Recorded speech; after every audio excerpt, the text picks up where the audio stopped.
Good afternoon, students. Now, again we are going to discuss your third chapter, atoms and molecules. In that, we are going to discuss about the atomic masses.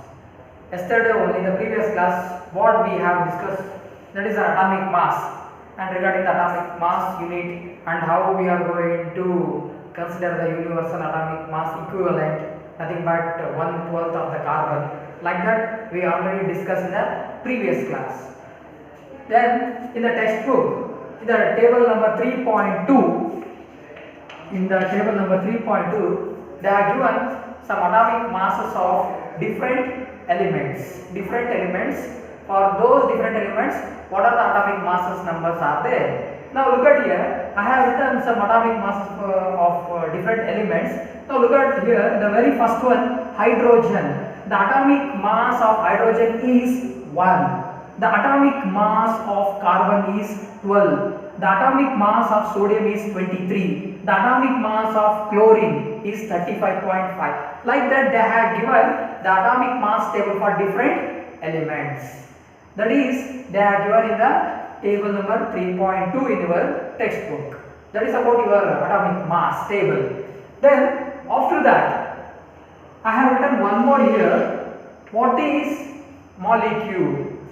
Like that, what you have defined the definition for an atom. It is an indivisible or as small as or a tiniest particle of a substance. Like that, here also you are going to define for the molecule. Molecule is nothing but a group of atoms.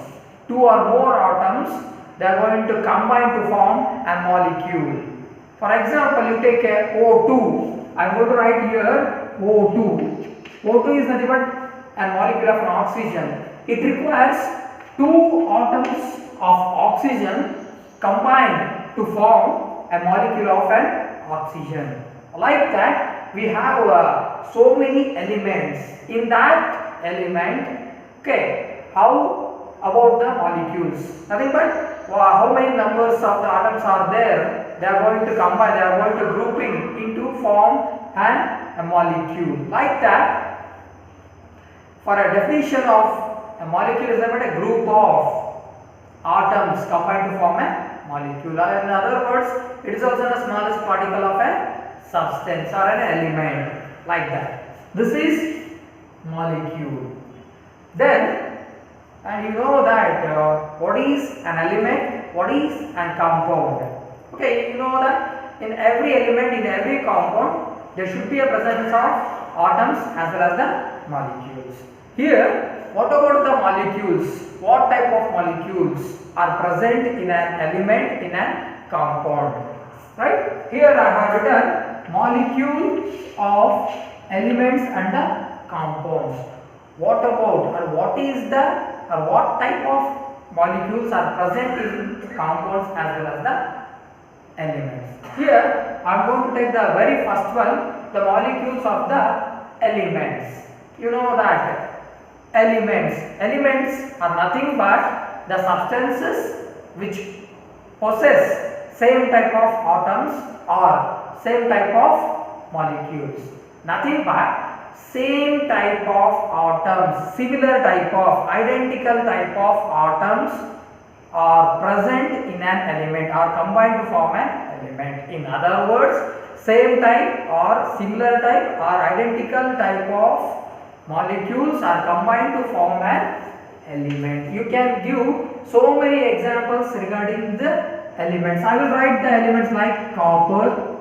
Okay, I will write the silver. I will write the gold. You take all these 3 elements. In these elements, the molecules are of similar type. Similar type of copper atoms or copper molecules combine to form an element called copper. Like that for silver, like that for gold. Like that magnesium and so on. You can take so many examples for the elements. There should be a presence of similar kind, similar type of molecules. That is of your molecules of the elements. Then afterwards, the molecule of the compounds. Then what type of molecules are present in the compound?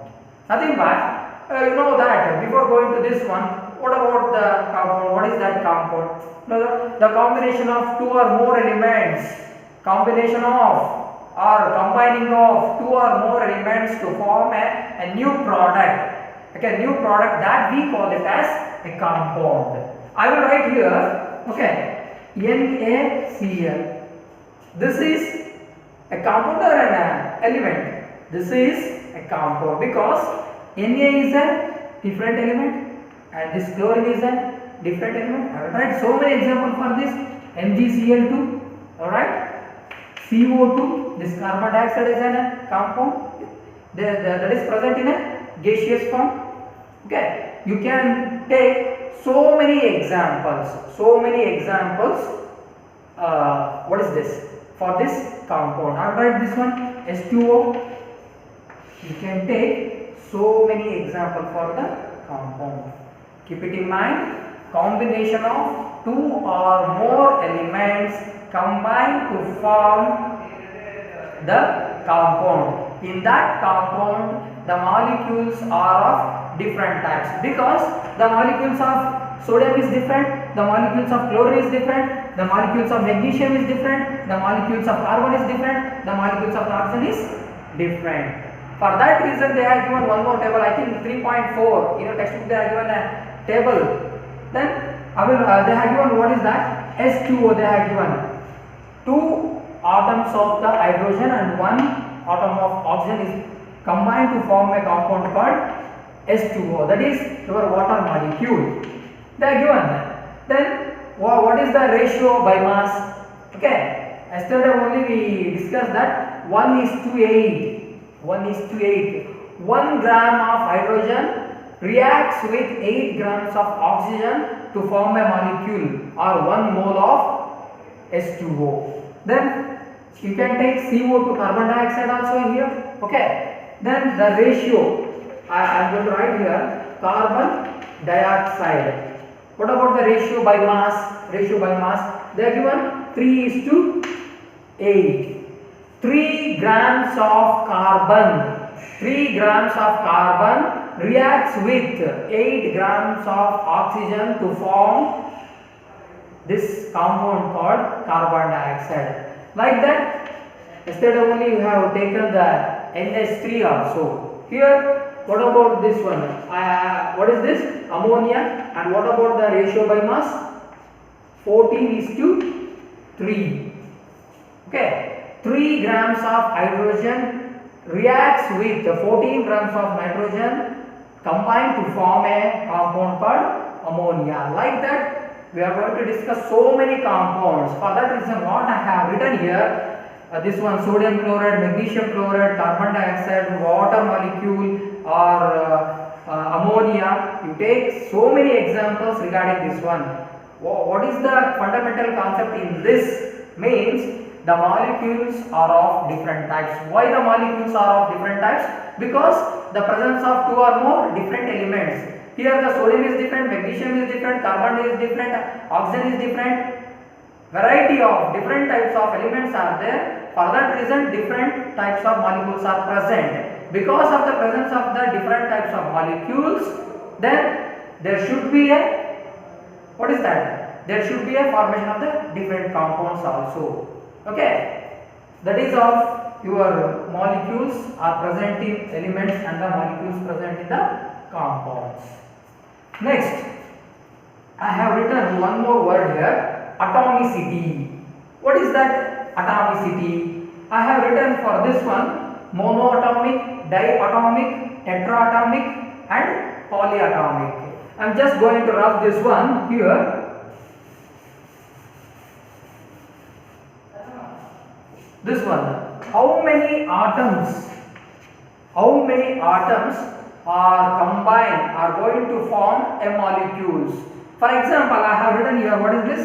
Oxygen molecule, O2, nothing but two atoms required to form this oxygen molecule. Like this, N2.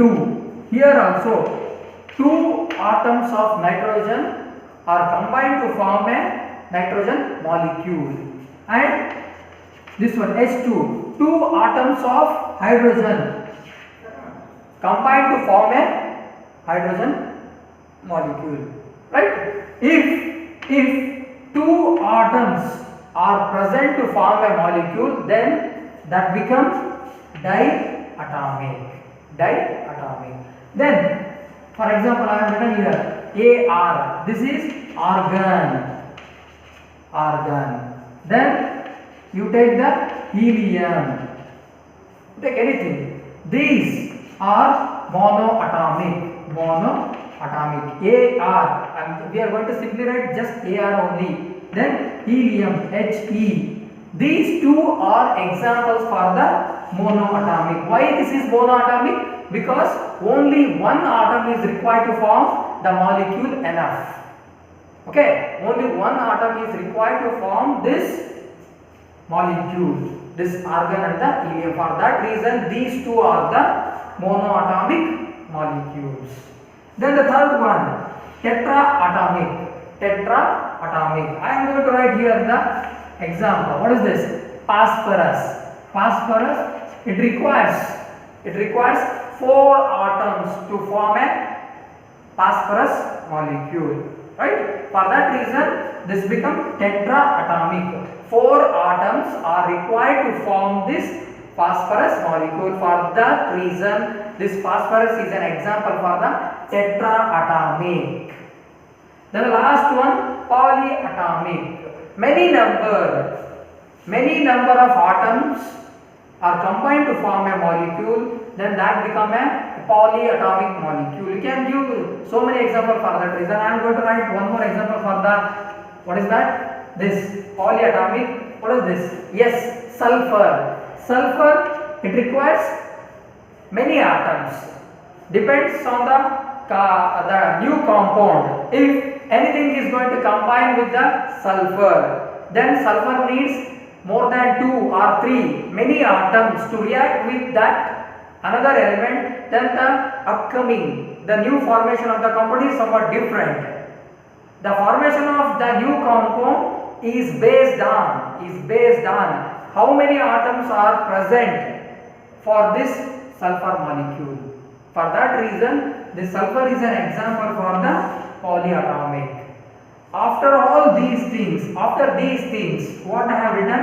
Atomicity. Now we just look at here. Atomicity is nothing but how many number of atoms are required to form a molecule. If it is 1, then it is a monoatomic. If it is 2, diatomic. If it is 3 or 4, for example, if it is a 4, then it is a tetraatomic.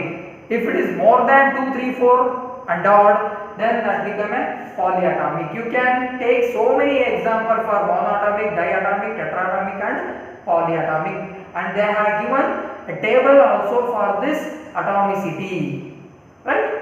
Then I have written one more word here. What is an ion?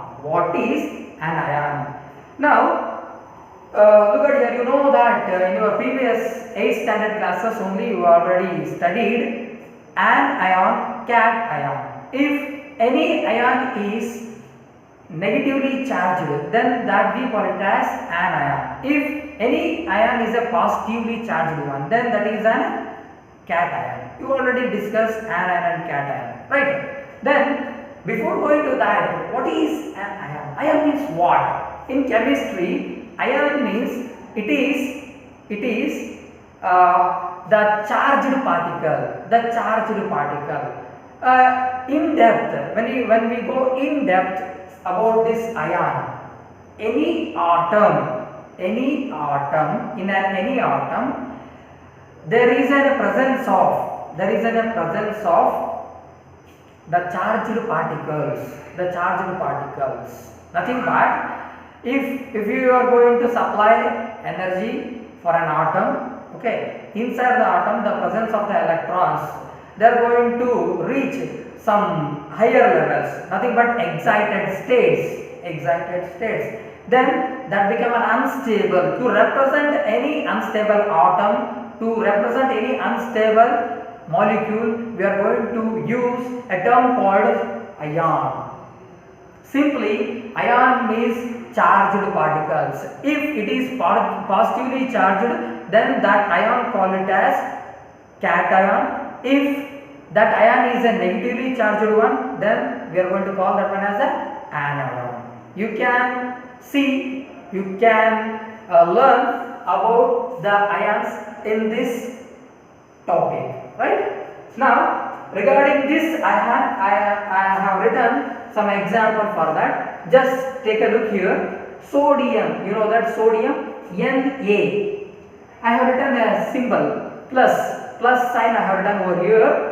Positively charged. This sodium is a positively charged ion. Then oxides, any type of oxides are there, right? I am going to represent by a O because there should be a presence of oxygen. Here 2 minus, right? Here what is this 2 minus? Before going to that, you just consider this minus.